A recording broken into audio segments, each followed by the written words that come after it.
안녕하세요. 구독자분들, 그리고 새로 오신 분들도 환영합니다. 세상 돌아보기입니다. 오늘은 국방농평 꼭지로 말씀을 드려보겠고요. 어제 우리 국방부에서 다양한 종류의 무기 개발 사례를 공개했죠. 이렇게 아마 한 번에 이렇게 여러 가지 무기에 대해서 개발 사실을 공개한 적은 없었던 것 같아요. 어제 저녁에 깜짝 놀랐습니다.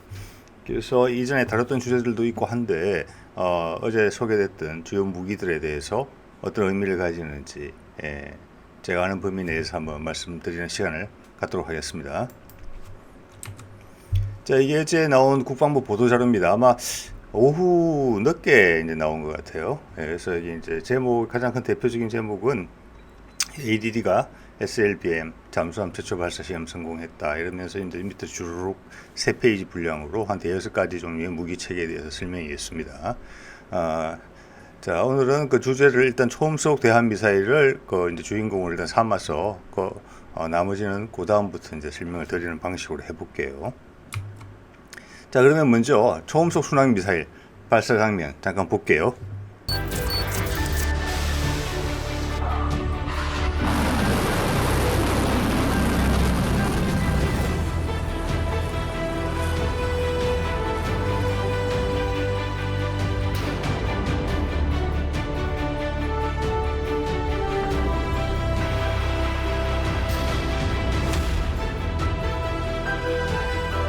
잘 보셨죠? 위에 있게 이제 초음속 순항 미사일, 대함 미사일이죠. 국방부 영상을 이제 캡처한 그림입니다. 희미하게 윤곽이 보이는데 그 밑에 있는 그 브라모스 또는 이게 이제 야혼트라고도 불리죠, 러시아에서는. 그리고 이게 축소형인 브라모스 M과 실루엣이 거의 아마 비슷함을 느끼실 수 있을 겁니다. 그럼 소문대로 러시아 기술을 기반으로 국산화한 미사일 마침내 이제 개발에 성공했다 이렇게 이제 보시면 될 것 같고 개발이 임박했다 뭐 이미 실전에 배치됐다 그런 말들이 있었는데 이번에 이제 공개가 된 겁니다. 이게 개발 사실이 이것은 이제 램젯 기반의 초음속 미사일이고 지대함, 함대함 다 가능하고 심지어 비행기에서 발사하는 버전도 있습니다. 이게 원형인 야혼트나 브라모스 이름만 다른 거죠. 브라모스는 인도에서 개발한 인도 모델의 명칭이니까요. 직경이 0.7, 길이가 8.9, 무게 3톤, 사거리는 한 800km 이게 원형이었고 인도에서 이걸 줄입니다. 항공기 장착용으로 개발하기 위해서. 그래서 브라모스 M이라고 부르고 직경이 줄어서 0.5m, 길이는 5m, 무게 1.5톤, 사정거리도 줄었습니다. 크게 작아지면서 300km. 자, 이걸 봤을 때 여러 가지 앞에 말들도 그랬고 지금 그 실루엣을 보더라도 주변에 이제 주변 지물들과 그 상대적인 크기 느낌에서 그렇고 우리는 이 브라모스 M을 추정한 것으로 보이죠. 또 우리 발사관에 들어가야 되는 부분이 있거든요. 우리 VLS 한국형 발사관의 직경이 53cm입니다. 그리고 길이 6.6m죠. 그래서 브라모스 M을 모델로 삼았을 것이다. 실제 그림에도 그렇게 보이고요. 그래서 들리는 말에는 직경이 약 45cm다. 이런 이야기까지 나와 있는 상태입니다. 자, 그래서 충분히 이제 그 정도의 최적을 맞춘 것 같고요. 이렇게 되면은 이제 기존의 VLS에 그대로 사용이 가능하고 또한 만약 해상 미사일을 대체해야 되는 그런 경우에는 함정에 따라서 기존의 해상 미사일의 경사 발사관을 그대로 사용할 수도 있을 것 같습니다. 거기도 지름이 이제 53cm인 걸로 제가 알고 있거든요. 그래서 유추된 성능은 이렇습니다. 램젯이기 때문에 최대 마하 4 정도까지는 나올 것으로 보이고 해면 밀착 비행이 가능할 것이다. 그거는 뭐 요즘 모든 함대함 미사일들이 공통적으로 가지고 있는 것이죠. 그리고 사거리가 300에서 500km 정도로 브라모스 M보다는 길 것으로 지금 예상들을 하고 계십니다. 그래서 이게 300km, 500km 나온 것은 이게 수면 밀착 비행을 계속하는 경우에는 사거리가 짧아지는 것이고 사거리를 늘리기 위해서 목표물에 접근하기 전까지는 높은 고도에서 즉 공기 밀도가 낮아서 연료의 부담이 좀 적은 항력이 적은 그런 고도로 비행을 하게 되면 사정거리가 500km로 늘어나는 그런 이제 경우인 것 같습니다. 목표물에 가까워지면은 가속을 하겠죠.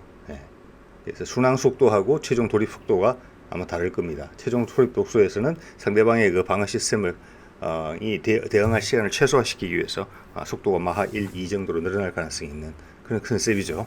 이미 뭐 러시아에서 관련된 미사일들이 사용하고 있는 방식이고, 기존 해상 미사일에 적용됐던 뭐 회피 기동이나 이런 것들, 그리고 우리가 다른 미사일들을 개발하면서 얻었던 여러 가지 유도 기술들, 스텔스 기술들, 이런 것들이 총 망라됐을 것으로 보입니다. 이거는 왜냐하면 거의 전략무기 수준이거든요. 이것은. 자, 또한 이거의 의미는 이게 마침내 성공을 했기 때문에 향후에 우리가 이제 극초음속 미사일을 개발한다는 이야기가 있잖아요. 예전 국방부 장관의 언급에서도 있었고, 2023년에 이제 첫 실험을 할 것이다, 이렇게 나와 있는데, 그래서 그 두 가지가 있죠. 극초음속 활공 비행체라는 것이 있고, 스크램젯이 있습니다. 마하 5 이상이죠, 극초음속이면. 근데 이미 ADDS는 램젯 기반의 연구를 오래 해왔고, 지금 램젯, 스크램젯 두 개를 다 쓰는 이중연소 엔진도 연구를 한 지가 제법 됐어요. 그래서 제가 보기에는 2023년에 시험 예정이라는 것은 러시아의 그 지르콘 같은 극초음속 미사일, 그것을 염두에 두고 있는 게 아닌가, 이런 생각도 들고, 또 예담을 하나 해보자면 우리가 해궁 함대 공 미사일이 있죠. 단거리 약 사정거리 20km고 근접 방어 시스템 일종이죠.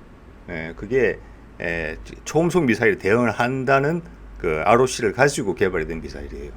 그런데 이제 극초음속 미사일 실험체를 구입하기도 어려웠고, 또 우리가 그걸 대체할 수 있는 비행체를 스스로 가지고 있지 못하기 때문에 시뮬레이션 정도로 통과를 한 걸로 알고 있어요. 이번에 우리가 초음속 미사일을 개발했기 때문에 그 해군의 성능 시험을 해볼 수 있는 여건도 된 것 같습니다. 자, 두 번째 주제는 이제 안창호함에서 발사한 탄도탄 미사일입니다. 먼저 영상 잠깐 보실게요.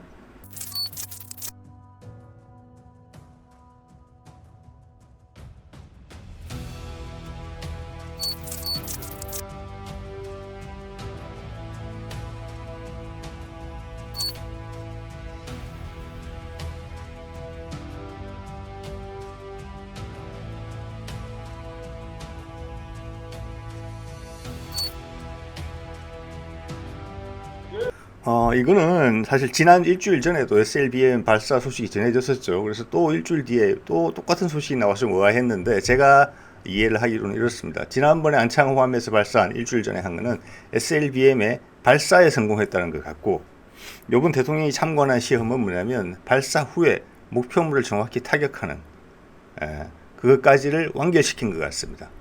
그러니까 수중 발사 시험이 2단계로 이루어진 것이다, 이렇게 볼 수 있는 것이죠. 첫 번째는 가장 기술적 난이도가 높은 수중을 뚫고 나와서 점화돼서 하늘로 올라가는 것, 그게 1단계를 한 것이고, 일주일 전에. 이번에 2단계는 날아간 미사일이 목표물에 명중하는 것, 이렇게 볼 수 있겠습니다. 자, 제가 눈에 띄는 부분은 이게 지금 이제 현무 탄도탄의 초기형을 쓴 것 같은데, 기존의 다른 나라들의 SLBM과 달리 기존의 탄도탄을 그대로 쓴 것 같습니다. 위에 보시면 캡이 분리되는 게 보이죠. 캡이 분리가 되고 나면은 원래 현무 탄도탄의 외형이 나옵니다. 그리고 꼬리에 부스터가 추가로 달려 있는 거. 자, 이 말은 기존 우리가 가지고 있는 탄도탄을 재활용이 가능하다는 겁니다. 밑으로 위로 뭔가를 덧붙여서 잠수함에서 발사할 수 있는 조건만 갖춰져서 어떻게 보면 괜찮은 아이디어인 것 같아요.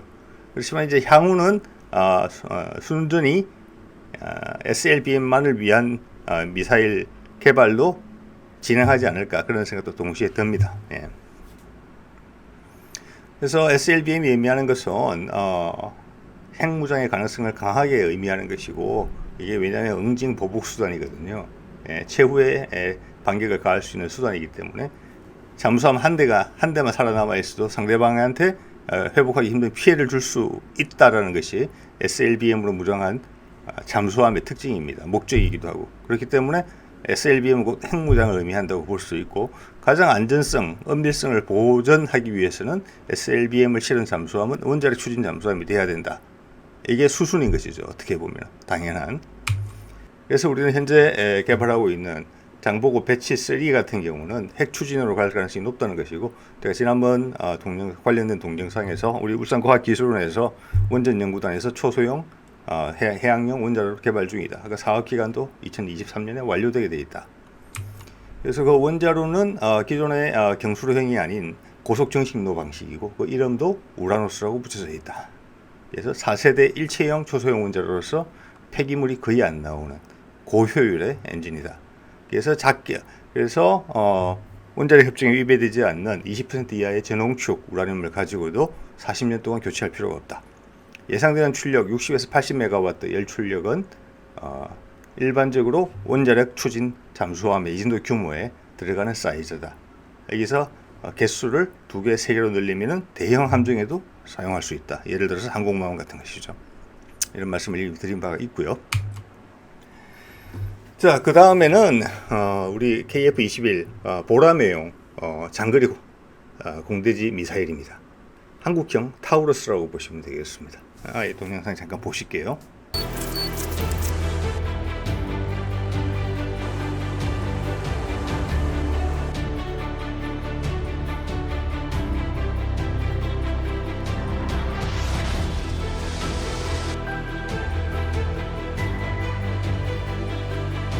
자, 이것은 공대지 미사일이 목표물을 타격하는 그 순간을 캡처한 것입니다. 모양이 보이시죠? 실험체라는 게 보이는데, 오른쪽에 2개는 뭐냐면 이 타우러스를 국산화하기 위해서 한화와 LIG에서 관심을 갖고 있는 것으로 알고 있고, 각각 거기에서 각각의 회사에서 제안한 모델의 외형입니다. 자, 현재 제 눈에는 이 모습을 봤을 때는 약간 한화 쪽에 가까운 게 아닌가 이런 생각도 들고, 또 화면 중에 나왔던 그 팬텀기에서 딱 이격되는 순간에 실루엣을 보면 또 LG 모델에도 가까운 것 같아요. LIG 모델에도 가까운 것 같아요. 그래서 2개 중에 하나는 분명하다 이런 생각이 듭니다. 자, 타우루스 미사일은 유럽 쪽에서 개발된 미사일이죠. 독일과 스웨덴인가요? 거기서 개발된 미사일이고 우리가 상당히 만족하는 체계입니다. 그래서 5m 정도의 콘크리트를 관통할 수가 있죠. 예. 그리고 이제 우리가 이번에 시험한 것은 KF-21에 장착하기 위해서 한국형 타우루스를 개발하고 있는데, 그 초기 시험 과정, 완성된 게 아닙니다. 초기 시험 과정을 보여준 겁니다. 비행기에서 항공기에서 잘 떨어뜨리는 건지, 그리고 회피 기동 없이 원하는 목표물까지 가서 명중을 시키는지 그 정도를 테스트한 것입니다. 그 외에 테스트할 여러 부분이 있겠죠. 이건 회피 기동에 능하고 지상 밀착 비행을 하고 스텔스성이 있고, 또 콘크리트 관통탄을 가지고 있죠.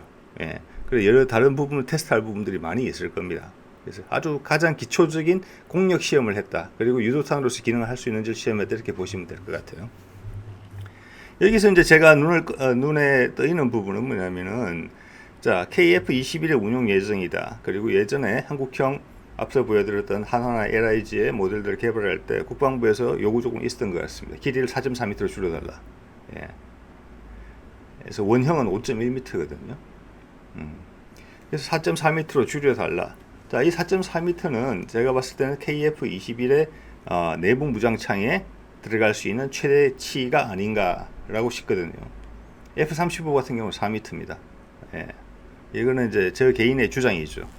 의견이기도 하고, 블록이 추후 블록으로 개발이 되면서 당연히 내부 무장창을 활용하게 될 것이고, 내부 무장창에 이 미사일이 들어가야만 타격력이 극대화되는 것이죠. 그래서 크기를 줄였어야만 됐다.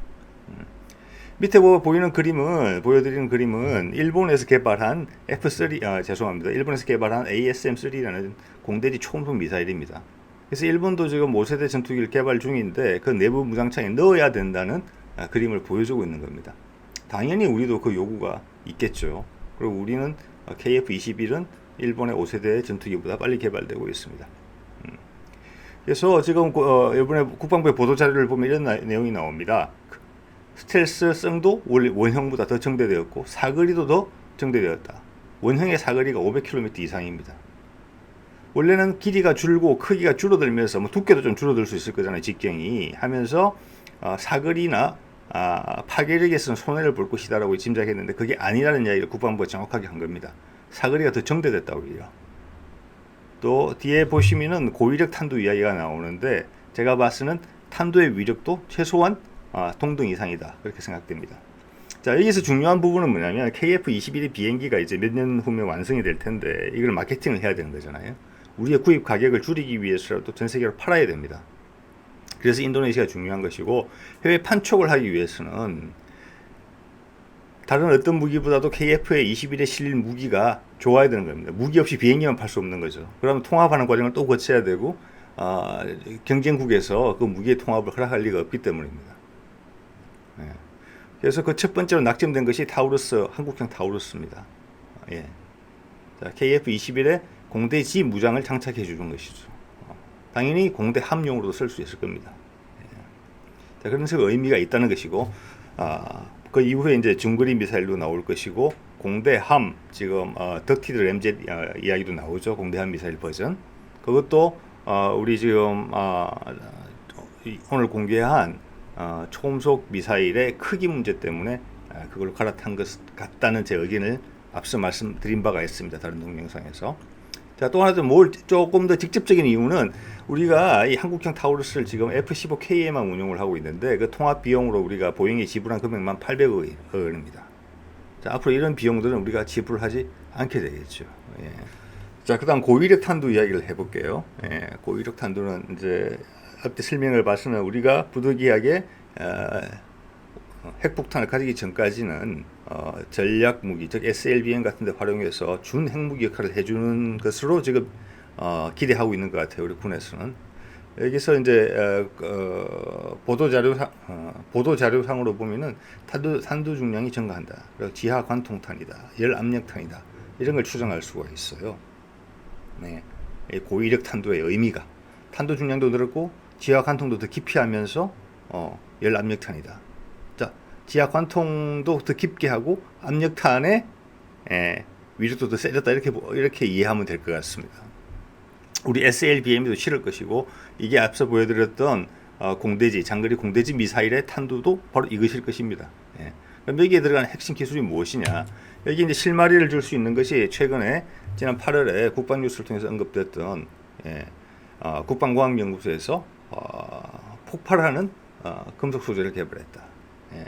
그래서 필요할 때는 탄두의 외피를 고강도 외피를 형성하지만 폭발할 때는 이게 화약으로 변한다는 겁니다. 예. 순간적 폭발 반응성 금속 소재입니다. 예. 금속의 성질을 갖고 있다가 외피로 쓰이다가 외피로 끝나서 파편으로 흩어지는 것이 아니라 점화가 되는 순간에는 그게 화약으로 돌변한다는 것이죠. 그래서 탄두의 위력이 커진다는 겁니다. 예. 왜냐하면 화약을 더 많이 실은 셈과 같으니까요. 그러면서 언급되는 기술이 반응성 금속 소재고 비폭발성 분말 혼합물이다. 예. 그래서 분말 혼합물로 금속성의 성질을 가진다. 그래서 고온 고압 환경에서 폭발해서 화약의 역할을 한다. 그래서 폭발력이 2배 이상, 화염 온도가 1000도 이상으로 높다. 예. 여기 보면 열압력탄이나 고체 로켓 추진제에 보면은 알루미늄이나 산화철 같은 게 들어가게 되어 있습니다. 우리 로켓 연료에 다 들어가 있는 것이죠. 자, 그래서 이런 거를 이번 이번에 언급된 고위력 탄두에는 이런 기술을 이미 적용한 것이 아닌가 이렇게 추정이 되는 부분이라는 말씀을 드리는 것입니다. 자, 그리고 마지막으로 이제 우주 발사용 고체 추진 기간 연소 시험을 성공했다라면서 그 사진을 공개했죠. 한마디로 로켓을 뉘어놓고 점화 시험을 한 것입니다. 출력이 제대로 나오는지, 안정적으로 나오는지. 자, 사 군집 위성 이야기를 들어보신 분들이 많으실 겁니다. 사는 우리가 뭐 네이버나 다음 지도에서 그 확대 사진, 실물 사진을 실사진을 보는 경우가 있지 않습니까? 그거는 레이더의 반사파를 영상으로 이제 합성한 것이거든요. 그 역할을 하는 것이 쌉니다. 그래서 우리가 예전에 425 정찰 위성이라고 해서 그에 맞춰 지금도 위성을 띄우고 있는 것으로 알려져 있는데 여기에 부과해서 급격하게 지금 총방을 받으면서 등장하고 있는 것이 군집 위성입니다. 이건 실시간으로 하겠다는 거죠. 수십 기를 하늘에 띄워놓고 한반도 주변을 실시간으로 보겠다는 겁니다. 기당 60kg 이하입니다. 그래서 로켓 하나에 여러 발을 실어서 하늘로 쏠 가능성이 많은 것이고 이번에는 이 60kg급 소형 사 위성을 추진하기 위해서 액체 로켓이 아니라 가격이 저렴한 그리고 이제 한미 미사일 지침이 이제 폐기됨으로써 우리가 고체 로켓을 인공위성 발사에 쓸 수 있게 된 거 아니겠습니까? 그래서 비용이 10분의 1 정도밖에 안 된다고 해요. 거기다가 한 로켓에 무게가 60kg 이하이기 때문에 여러 대의 위성을 실어서 올릴 수 있게 된 겁니다. 네, 저비용이죠. 저비용 고효율이 된 겁니다. 그래서 원래는 이제 510km 고도만 돼도 이게 저궤도거든요. 예. 자, 여러분 정찰 위성이 성능을 발휘하려면 그 광학 성능이나 해상도가 좋아야 됩니다. 그런데 이걸 높이 올리게 되면은 그 들어가는 광학 성능이 더 좋아져야 돼요. 출력도 높아지고 레이더 같은 경우에는 비싸지겠죠, 당연히. 예. 근데 동시에 같은 성능의 레이더나 망원경이라 그러더라도 고도를 낮추게 되면 해상도가 올라가지 않겠습니까? 당연히 목표물과 거리가 가까워지니까요.